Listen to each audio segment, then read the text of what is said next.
The War of the Worlds by H.G. Wells. Narrated by Simon Vance.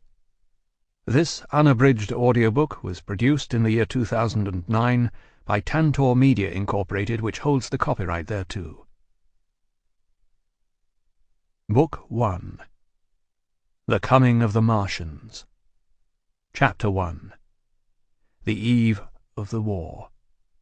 No one would have believed in the last years of the 19th century that this world was being watched keenly and closely by intelligences greater than man's and yet as mortal as his own, and that as men busied themselves about their various concerns, they were scrutinized and studied, perhaps almost as narrowly as a man with a microscope might scrutinize the transient creatures that swarm and multiply in a drop of water.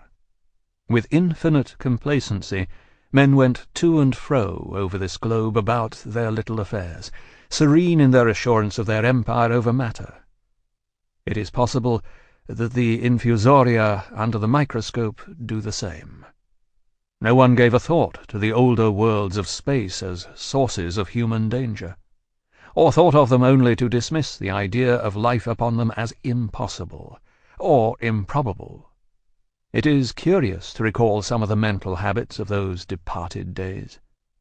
At most, terrestrial men fancied there might be other men upon Mars, perhaps inferior to themselves and ready to welcome a missionary enterprise. Yet across the gulf of space, minds that are to our minds as ours are to those of the beasts that perish, intellects vast and cool and unsympathetic, regarded this earth with envious eyes, and slowly and surely drew their plans against us. And early in the 20th century came the great disillusionment. The planet Mars, I scarcely need remind the reader, revolves about the sun at a mean distance of 140 million miles, and the light and heat it receives from the sun is barely half of that received by this world. It must be, if the nebular hypothesis has any truth, older than our world, and long before this earth ceased to be molten, life upon its surface must have begun its course. The fact that it is scarcely 1/7 of the volume of the earth must have accelerated its cooling to the temperature at which life could begin. It has air and water, and all that is necessary for the support of animated existence.